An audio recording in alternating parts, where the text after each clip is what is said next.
pour un investisseur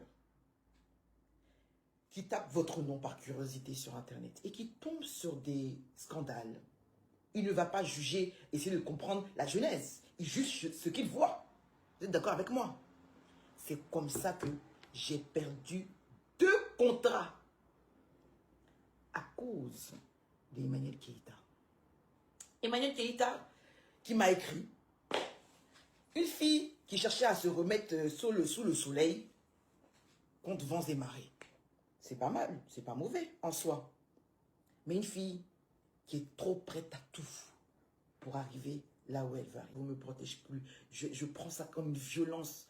La honte, la colère, la tristesse, je suis partagée entre tout. Mais je vous l'ai dit, celui qui me soutient à cette période-là, c'est mon ex. Et vous ne comprenez pas pourquoi cet homme-là, en fait, me soutient, continue de me soutenir, etc. Si j'ai un conseil à vous donner, entre ce monsieur et moi, ne mettez jamais votre bouche. Parce que vous allez rester au milieu. Ne mettez jamais votre bouche entre ce monsieur. C'est les filles qui s'agitent. Moi, je la regarde, je souris. J'ai failli mourir. Et dans cette même période, Emmanuel Keïta, qui était une escorte de ce monsieur quand il venait à Paris, qui s'est retrouvée à Abidjan et qui est tombée éperdument amoureuse de ce monsieur, ne sachant pas que ce monsieur, à lui tout seul, a eu plus de 4 générations, c'est-à-dire de la génération de Tanti d'Anlog jusqu'à notre génération, il les a tous alignés, prend un faux compte et commence à parler, se moquer. Et moi, je reconnais le compte, parce que ce compte-là me suit depuis très longtemps. Et ce compte-là dit des choses que j'ai dit avec Emmanuel au téléphone, lorsque j'ai réglé l'histoire de Paula.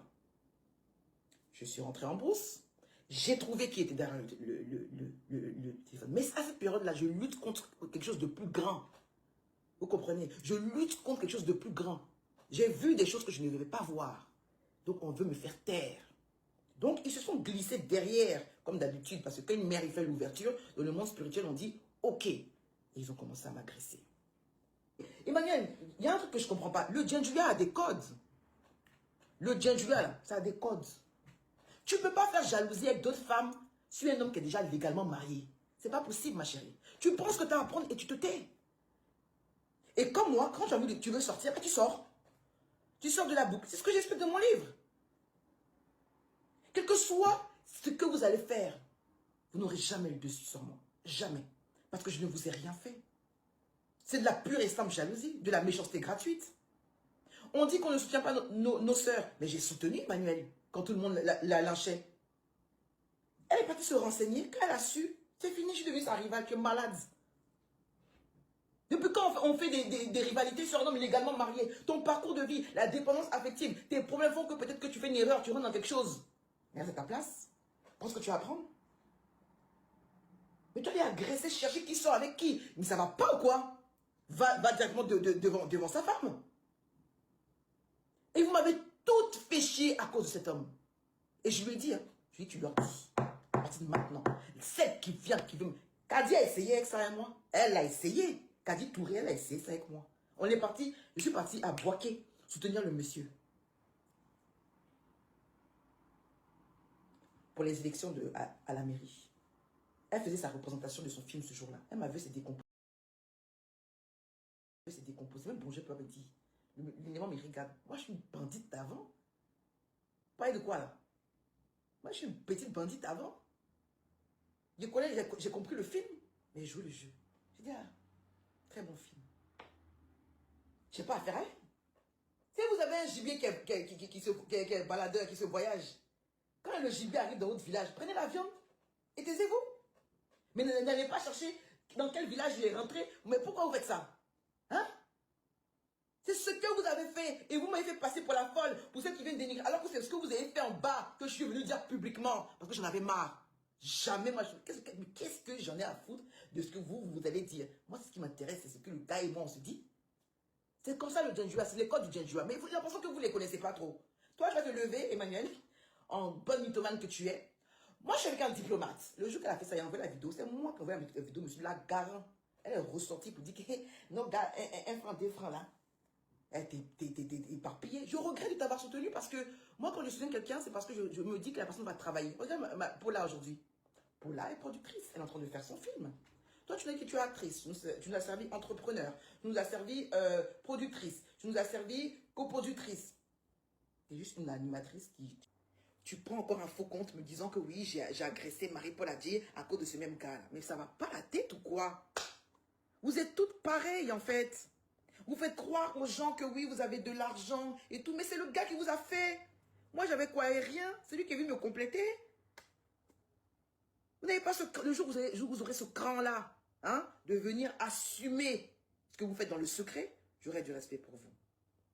Mais dès l'instant où vous êtes venu me déranger et profiter d'un moment de vulnérabilité pour m'enfoncer parce que pour X ou Y raison, j'ai tous les droits sur vous. C'est elle qui a venu critiquer Anicette Kounan. C'est elle qui a venu dire qu'Anicette Kounan est rêveuse.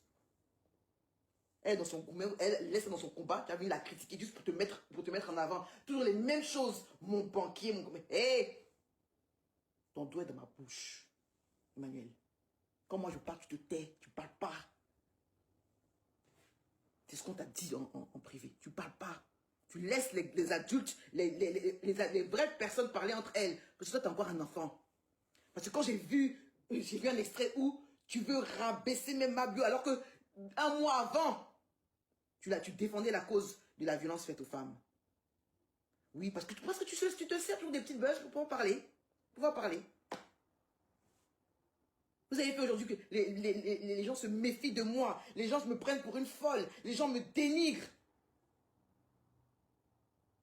Et vous venez me faire passer pour des saintes devant les gens. Et vous pensez que je ne vais jamais parler? Si ça doit se terminer devant les juridictions, on va partir devant les juridictions. J'ai pas peur. Parce que là, si je vous rentre dans votre jeu, je vais m'éloigner de ma cible. J'ai un autre problème plus grave que ça. Quand on va humilier vos enfants, les affamer, vous filmer nus dans votre chambre d'hôtel, on va vous faire un harcèlement moral parce qu'on veut vous neutraliser pour que vous vous taisiez pour des intérêts politiques, alors que vous n'avez rien à voir avec ces problèmes-là, vous allez venir me dire si je n'ai pas raison de venir parler.